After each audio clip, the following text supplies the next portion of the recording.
week 3 course material of B207A, and we are still under the same block 1, which is called innovation. Under the innovation block, we have 2 business functions that we will be discussing this semester. We started with marketing the previous week, and now later on, we will continue with operations management. Okay, just so you know the path of where we are heading.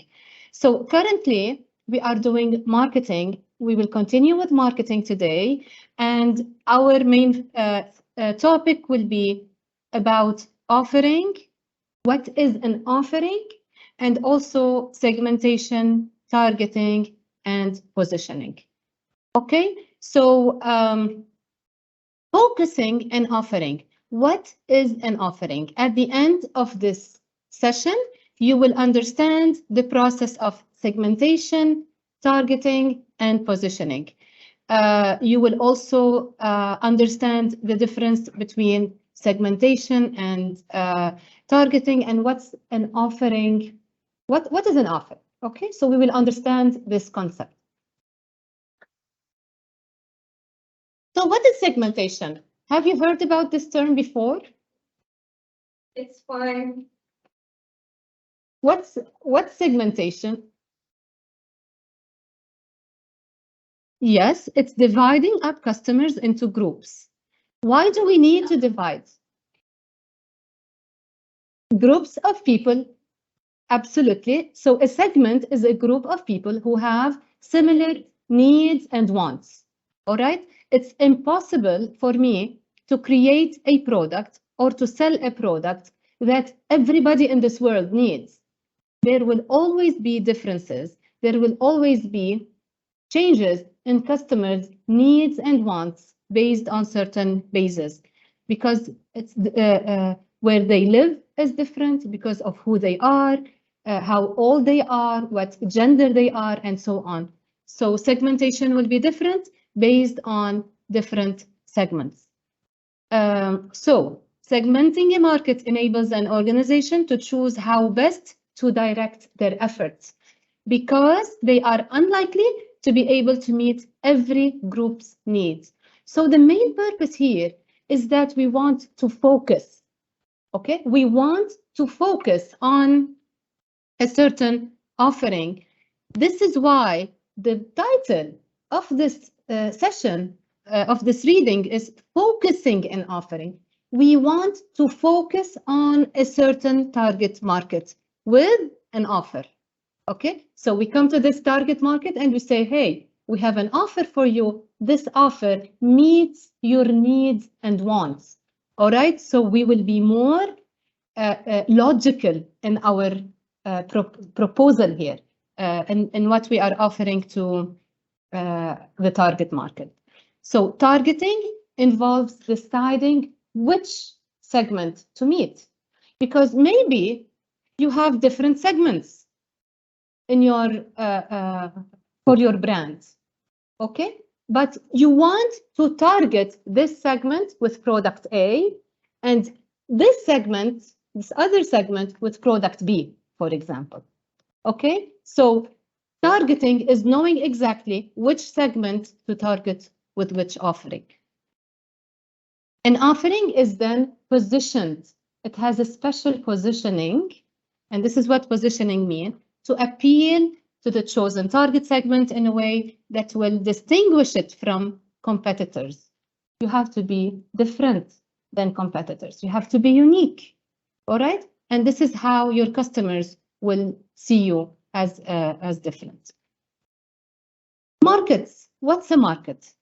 A market has been defined as a group of people who are consumers, or who need to have the ability, the willingness to purchase products in a product class. This is a market. So markets typically have a big number of people. This is why we have to divide this market into different what? Segments, exactly. Into different segments to appeal to these different segments. So it makes sense for organizations to focus on serving the needs of a subset, a smaller set of the market, instead of just trying to please everyone at the same time.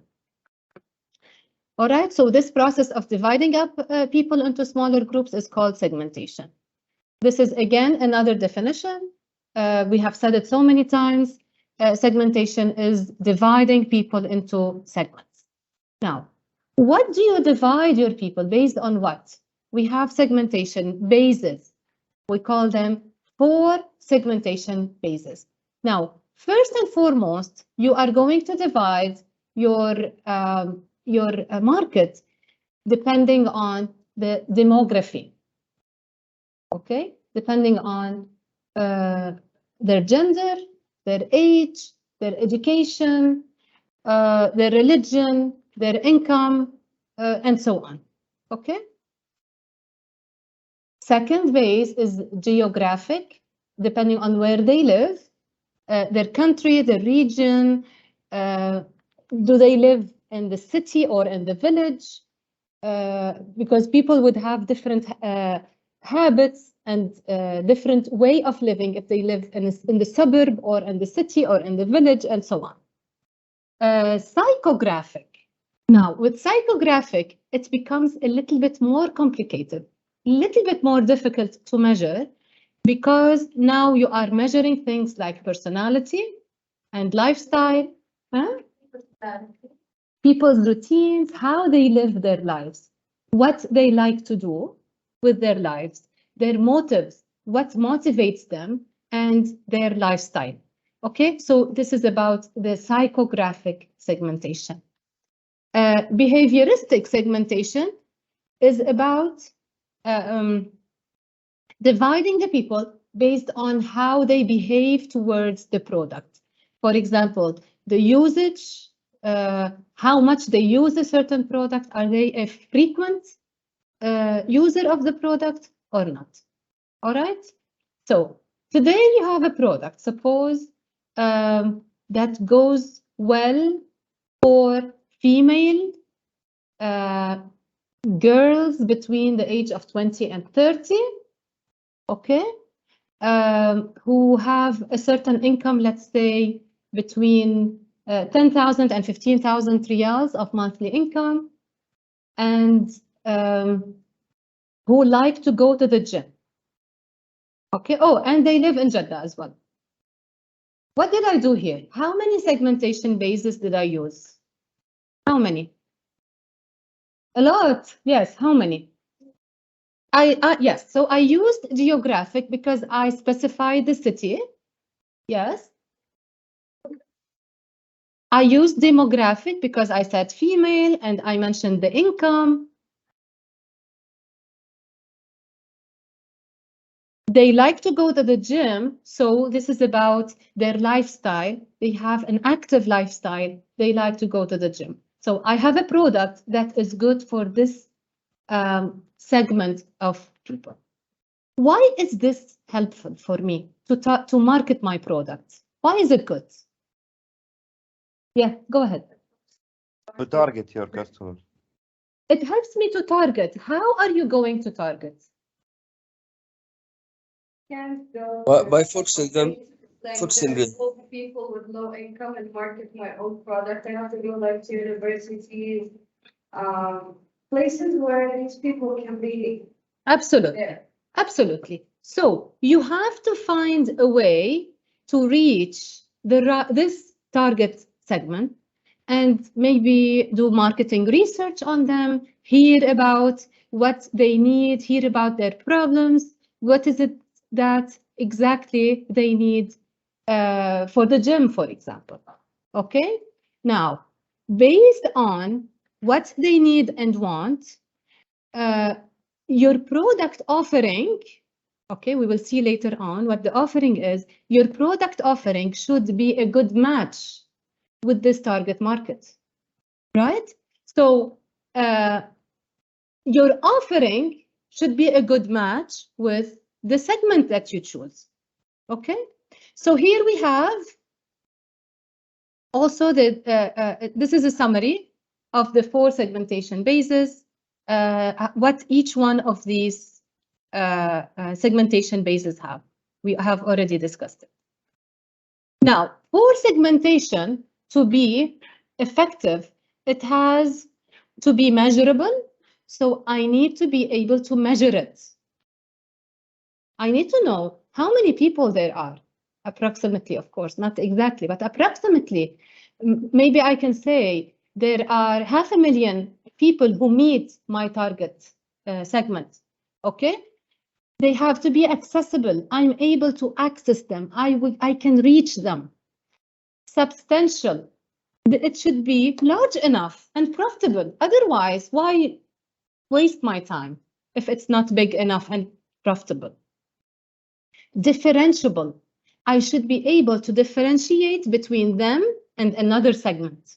Okay, know the difference between them and another segment with what they need versus what another segment needs. Because this, by knowing that, I know what's so special about this segment. Actionable. Can be targeted through a tailored marketing program. So I know how to reach them and I know how they think and how I can grab their attention. Okay, questions so far? Anyone? Okay, so what does targeting mean? Once you decide on the target market, you are going to target them. So you are going to say, I will create an offering that is suitable for this target market, and I will, you know what the target is? Okay, you will try to hit it in the middle. You will try to reach your target in the middle. So in targeting, which segment to target, you need to keep into consideration the customer's needs and wants as #1 priority, what they need and want. Also, what your competitors are offering to them. You have to stand out from your competitors, have something better to offer, either in terms of the product features or the price or the services or how you deliver your product to them and so on. Okay, organizations, competencies and resources. Oh, you must do something that you are capable of doing. You have the competency. Okay, so if you don't have the competency of creating this new gym product, then why bother with it? You will not be able to do it, or at least you need to hire someone to do it, or outsource the production to a factory to do it for you. Okay, so you need to find this match between a market need, your target market, what your competitors are doing, and also your own company's ability and competency. Okay, what does competency mean? القدرة, okay? Competency is being able to do something. So here are the types of targeting strategies. We could have a targeting strategy that is undifferentiated. All right, so the same product is being sold to all the different segments in the market. All right, we rarely see that nowadays because even water, that is a very simple product to sell, even water has segments, has different types of bottles and prices and target markets to buy the water, right? The example that is mentioned here is a good one. The example is BBC News, okay? So because BBC News broadcasts its international news to all countries, it could be listened to by everyone the same way, all right? But even BBC News has different channels, all right? One in Arabic, one in maybe Spanish, one that goes for, that is for European news and so on. So even this is not a great example. Why? Because it's not a good idea to have an undifferentiated segmentation strategy. Okay, now the differentiated, so we want to differentiate we want to differentiate between the different segments. Here, the different colors mean that your company is targeting 3 different segments. Okay? For example, H&M, we target women, okay? We target men and we target children. These are 3 segments that we are targeting, okay? The concept is similar. The concept of the products, of the pricing, of who we are attracting is similar for the 3 segments, but of course, they are different. Now, also within these segments, you could have also smaller segments for older women and younger women, for sports clothing and different stuff. So you could keep on making, the smaller you make the segment, the more you can understand what the customer over there needs and wants. Okay, so differentiated is extremely helpful. Concentrated. Okay, guess what? My company wants to concentrate on only one market. I want to sell socks only. This is all I want to do. And you can be very profitable. All right. So by selling socks, we call it a niche marketing. Okay, that's the niche, the word niche. And you sell only something very specific to this target market. All right. And you could be very profitable as well. The last strategy is called customized. Customized or personalized. When you do customization, for example, when you go to the tailor and he or she customizes your dress, you pick the color, you pick the fabric, the size, the length, everything you want to do. You can customize a sofa, you could customize so many things. Okay, so here you have these dots because when you customize products, you have more target segments that you are after because your product is customized. All right, any questions? These are the types of targeting strategies.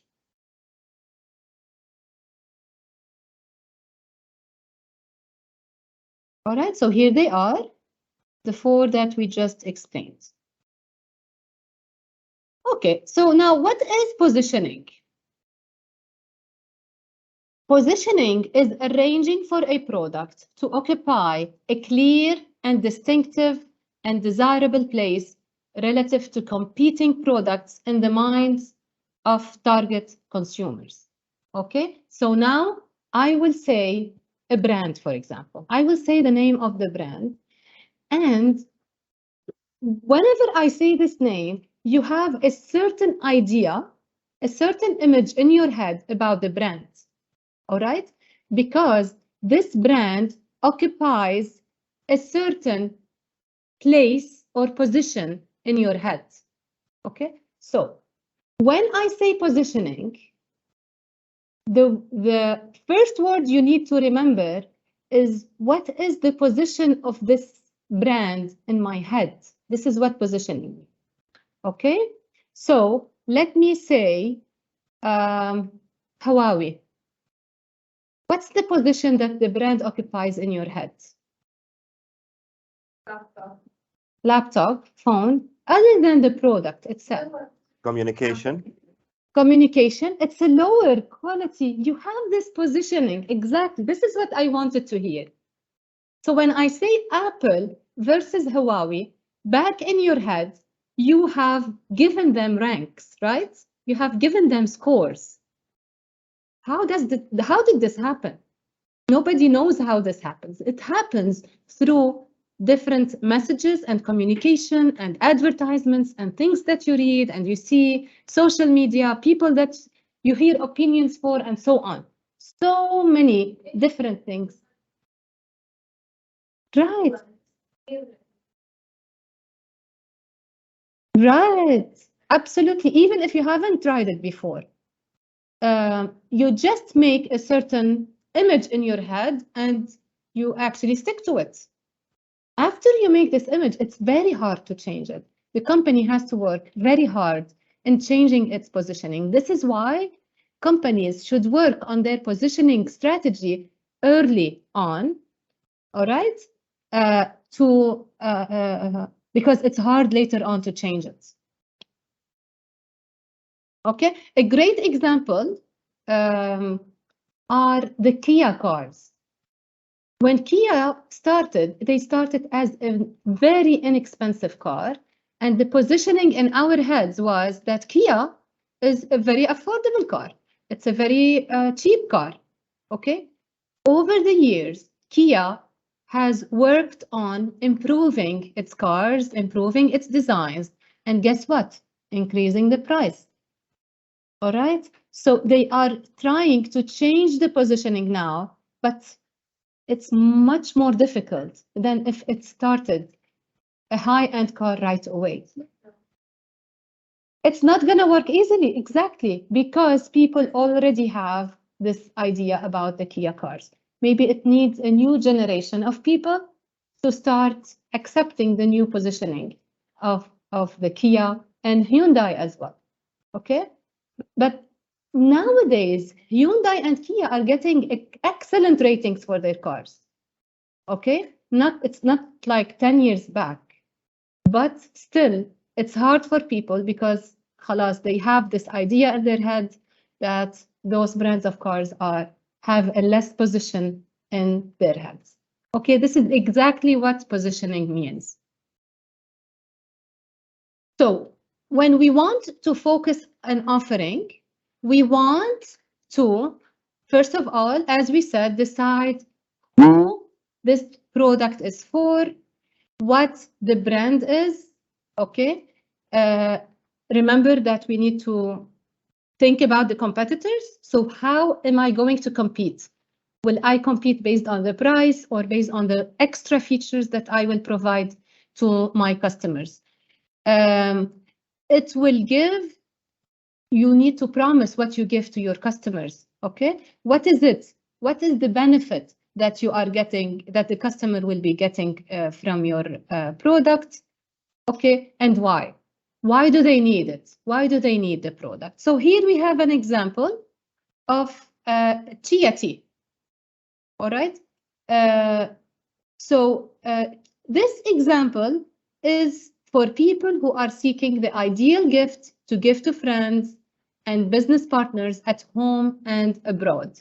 So this is a gift that if you go to China, you can buy and bring back with you home. Okay, so it's the best baked, fresh tasting and delicious brand of pastry and delicacies. This is the type of content, this is the type of description that you see on the company's brand or website or social media or whatever. This is how they describe themselves. And just for them, by starting to how to describe themselves, you start establishing a certain position in your head about the product.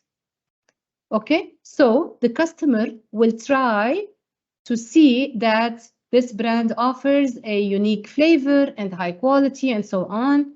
It's so popular among the tourists, okay? So the customer will start believing and acting upon this information, all right? So it's all about communication with the customer. It's all about making sure he or she has the right idea about the product. Okay, so focusing and offering, again, the word offering is extremely important in marketing. You definitely need to know this term. It's a key term, it's a keyword. Please definitely use it all the time. So here we have an example of the perceptual positioning map of cars. Okay, here we have the high-priced cars at the top and the lower priced cars at the bottom. Here we have the higher quality and the lower quality. All right, so this matrix was made after they have interviewed and they have made marketing research about how people perceive, how people think about those brands of cars. You might agree or you might not agree, with the results. Sometimes if you don't agree, maybe the company has worked its way to change its positioning on the map. All right, so this is a positioning map. The example that I have given, the Kia Motors, I believe they are still in the low price range, but they moved to a higher quality. They aren't very low quality anymore, so maybe they will move and to be somewhere here along with Toyota and Honda. I believe they can do it. Okay, not that I'm promoting any Kia cars, but this is what they have been doing in the recent years.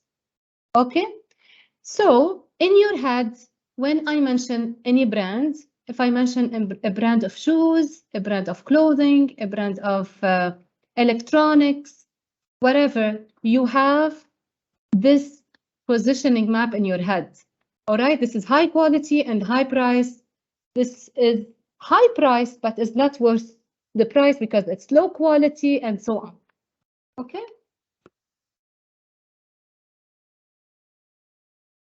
So positioning is about taking a customer perspective. It's how customers perceive differences between competing offerings. Why? Because you compare all the time. You compare between competitors and you compare between different offerings that you have available on the table. Okay? You go to Extra, for example, and you want to buy a TV. So you see a Sony TV and you see a TCL TV, for example, and you start comparing the two. Oh, they have similar features. They have a similar size of screen, similar, you know, everything is similar. But guess what? The Sony TV is much more expensive. All right. So in your head, you feel like, oh, I'm sure that Sony is a higher quality. It's more expensive. It's a higher quality. It might last me longer. Okay. So all of these are called, this is positioning, and this is what we call branding. It's about establishing the brand and again, in your thinking as a consumer. So a great example here is Toyota.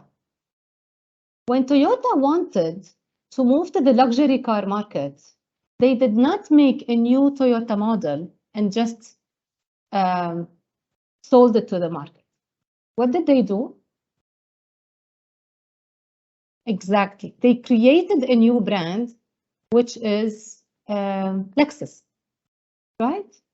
Lexus is owned by Toyota, but Lexus is more luxury, and even the name implies luxuriousness, Lexus. Instead of ruining all their work that they have been doing about their Toyota cars, how people perceive and what people think about the Toyota cars, they want to move into the luxurious car markets. They created a new brand. They used the same factories. They used maybe similar designers, engineers, I don't know. But of course, similar products and pieces are built into both cars. But the look is different. They have differentiated Lexus with better designs and with better service, maybe. I don't know. They have different features for their Lexus cars. Okay. This is what companies do in order to keep their different target markets away of each other's. All right? Because otherwise, your messages will be confusing for your target market. Are you a luxurious car or not? Are you an affordable car or not? Okay, it will be very confusing. So if you go back to the brands that you know, Zara has different brands, correct? Yes, they have Massimo Dutti, they have Zara, Bershka, Stradivarius. All of these have different positioning and different target markets to attract. All right? They're the same company. Okay? The L'Oreal company, they sell makeup. They also own Lancome, and they own other brands of makeup. Okay, why are you so surprised? Yes, all of these, they are brands that you know, but you never knew that they belong to the same company. All of this is done because of the positioning game. Okay, because positioning should be different for both brands. Otherwise, the consumer will be so confused between the differences in product. Okay, so many organizations embed their positioning and their strap line. What is the strap line? It's the sentence that you see right under the name. All right. So here, for example, the car maker BMW, okay, has a strap line, the ultimate driving machine. This is something that describes what the brand is about, that gives you an idea, that gives you a starting point with positioning this product or brand in your head. Okay?